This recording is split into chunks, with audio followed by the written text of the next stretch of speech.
Wagwan. Welcome back to another episode of Unlocked. We're going to be doing season 1, episode 3.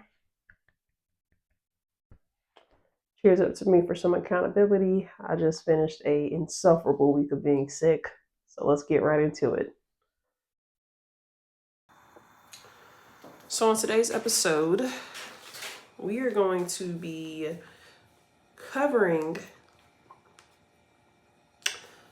The title of this episode is Client Transformation because we're just going to keep it nice and smooth this week. We're going to watch one of my current clients and how I kind of brought her from zero to hero, you feel me?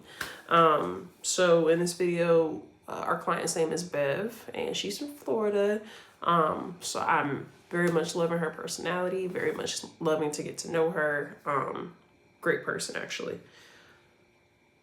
In this video, because I'm going to put it over there, she first of all had a lot of discoloration, so it was definitely time for a new color. She had a lot of little locks that obviously were full-grown locks at some point, but just because of lack of maintenance and really just lack of time in her busy schedule, trying to get her hair done in time, some of them combined, some of them came out. So being budget friendly, being time friendly, we just went in and did a regular retwist. And I pretty much went in and rebuilt her grid for her, or kind of just went in and reestablished some of those locks. So hopefully in the next 2 or 3 services, she can pay for some extensions and I'll go ahead and install those for her. But that's all we did. So of course, number one,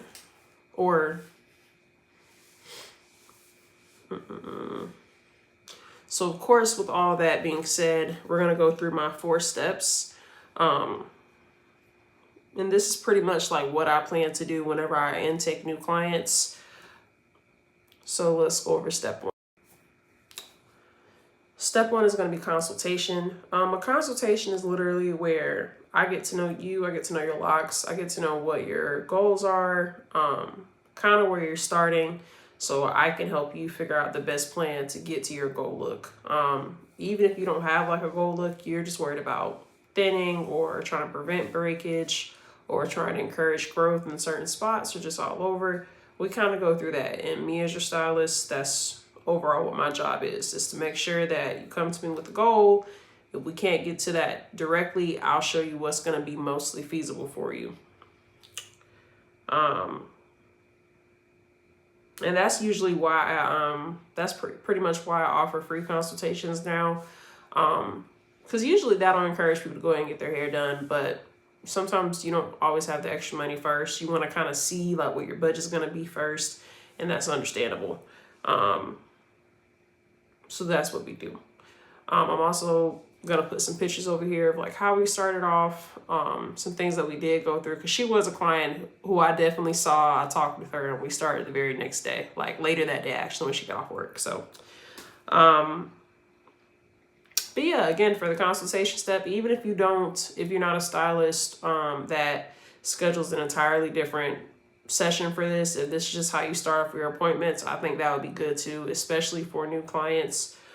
Hey, just to make sure, I know that we're all trying to get our bag, but just to make sure that something's feasible before you start playing in somebody's head, give them a consultation. I like to make it like 5 to 15 minutes if it's going to be on the same day as the appointment. And if we're going to like schedule a pre-session, it's at least about an hour. So you could just ask me all the questions that you have, on a day that's probably slow for me. So I have the time to really answer those questions for you. But yeah, that's overall step number 1.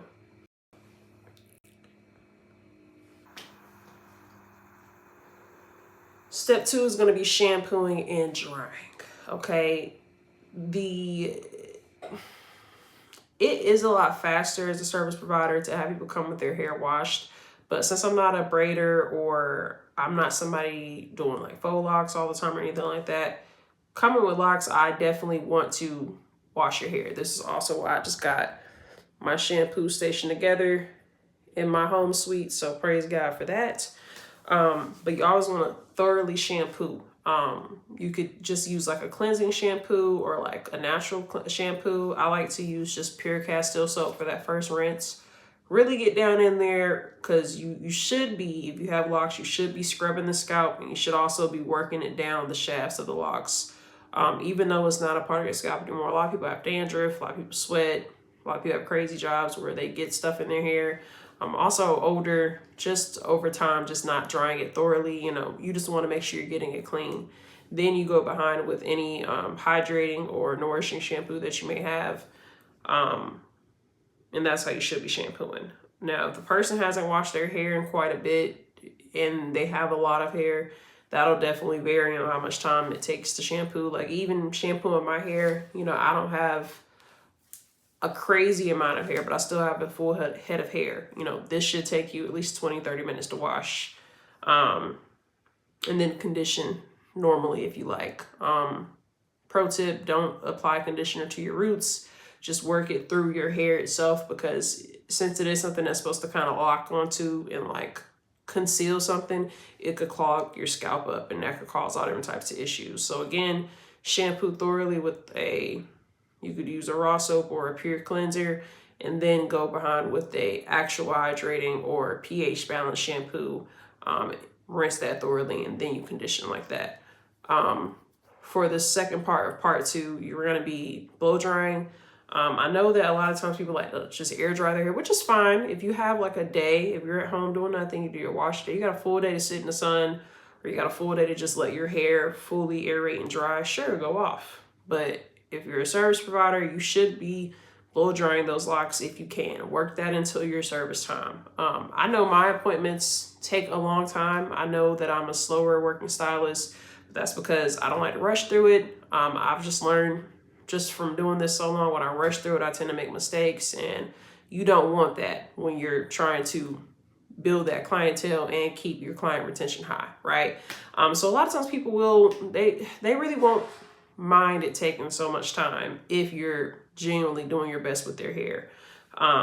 So again, I like to thoroughly blow dry. I'll go through with my handheld blow dryer from root to tip, mostly focusing on the ends of the hair, because a lot of people's locks are definitely thick and not like sister locks like mine. But even still, just thoroughly blow drying their hair, it can avoid having that mildewy type of smell later on. That just means your hair didn't dry all the way. And especially for some people, a lot of people never have done a detox, so their locks are still very much compact. You just want to make sure you're doing your best to avoid that. That can also cause irritation later on if it's not fully dry, or also cause some type of bacteria to build up if, like, let's say like the nape of their hair is still very wet. And nobody wants wet clothes. It's cold outside. Nobody want to leave here soaking wet. Even if you're doing braids, if you got the time, dry them braids at the end after you dip them. Okay.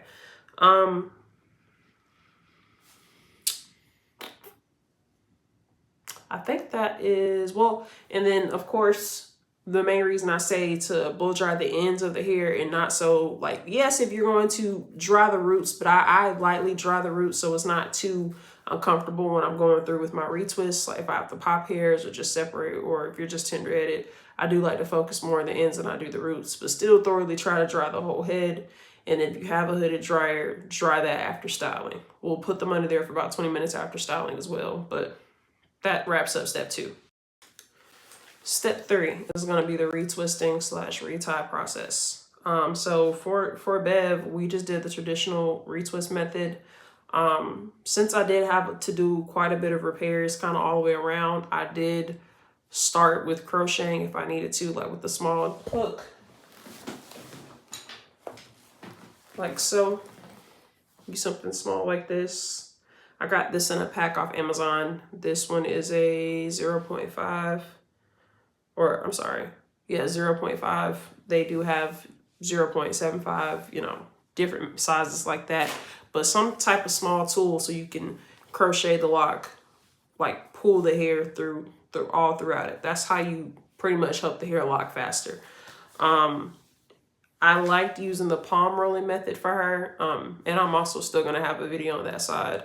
But I like doing the palm rolling method for some clients, especially if this is like their first time in a long time getting a retwist, because that kind of helps me see how it's going to thin out regardless. Like when you're doing crochet, that's fine, but I will only recommend that on clients that have their hair is in overall good standing. It's pretty healthy.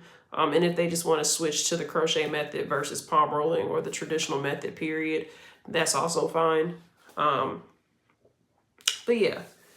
And for my clients, this is what I like to use.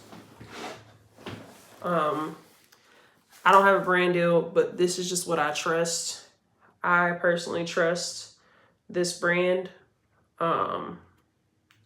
Also, another person who I know has good gel is D-Breast. What is it? If you know who Defined by Brie is, she has a lock gel itself, or she has a lock gel line as well.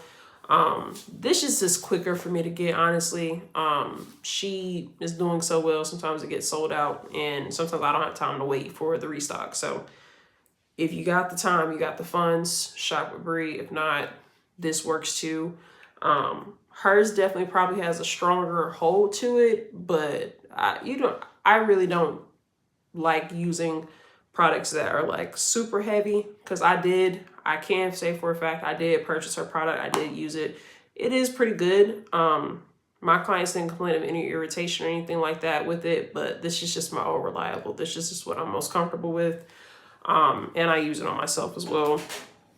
But that's usually it, because it comes on thick. Like, it comes on thick like this, but it still dissolves. Like, if you've ever used the jam, like the different color containers of jam, if you ever use that, then it'll melt down like that, but even still, it's not oily like that per se. I guess all I'm trying to say is it does the job without being extremely heavy, without causing a lot of irritation, itching, allergic reactions, anything like that. I think that's it for step 3. And now we're moving on to step 4, the before and after transformation that we've all been waiting for. Okay. I'll hold for the applause, you feel me? You feel me? Okay. But again, this is just, which is on that side. I'll probably have it over my face as well. But this is just what it looked like before and after, or before and after, okay? She was overall definitely very pleased, very happy, very thankful for her service. And we did, of course, wrap up with some aftercare tips. I usually recommend like a scarf like so. This is like my silk scarf. This is my homegirl. I live by her. I love her. Beauty spa store, $3. Okay, tie your hair down. If you don't got a bonnet, use that. I also gave her some of my lock butter that I talked about in the last video. And that was overall it. Bee service, or that style lasted her about 2 to 3 weeks. Up until she came back again for her shampoo and her retwist. And then I'll probably post later on showing how her extensions looked once we installed them. But